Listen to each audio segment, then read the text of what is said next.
ভৰলুমুখ আৰু শান্তিপুৰৰ মাজত আজি নিৰ্মীয়মান উৰণ সেতুখনৰ শুভ উদ্বোধন হ'ল।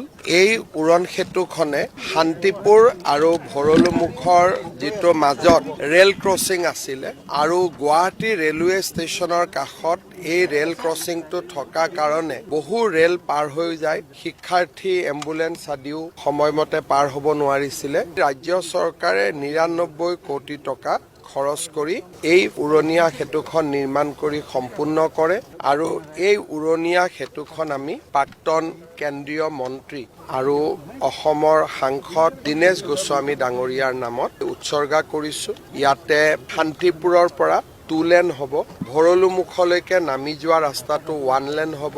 আকৌ আমি এলিভেটেড কৰিডৰ দি শান্তিপুৰলৈকে উভতি অহা ৰাস্তাটো 1.5 লেন হ'ব। কিন্তু শান্তিপুৰৰ পৰা যদি আমি ভৰলুমুখ বা কামাখ্যালৈকে যাওঁ বা শুক্লেশ্বৰলৈকে যাওঁ, আমি মিডল পইণ্টলৈকে 2 লেন পাম। ভাৰতীয় ৰেলৱেৰ লগত কথা বতৰা পাতি এই সেতুখন ডিজাইনিং কৰা হৈছিলে। 15 মাহৰ ভিতৰত এই সেতুখন লোক নিৰ্মাণ বিভাগে নিৰ্মাণ কৰি উলিয়াইছে, যিটো সাধাৰণতে সম্ভৱ নহয়। মই লোক নিৰ্মাণ বিভাগকো ধন্যবাদ জনাইছোঁ আৰু শান্তিপুৰ, ভৰলু এই সমগ্ৰ ৰাইজকো আজি মই উৰণ সেতুখনৰ কাৰণে অভিনন্দন জনাইছোঁ।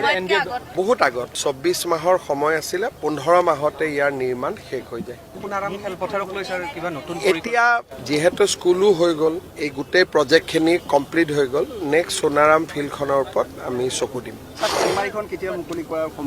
10 তাৰিখে গধূলি চাইকেল ফেক্টৰীখন বিহু পাবগৈ।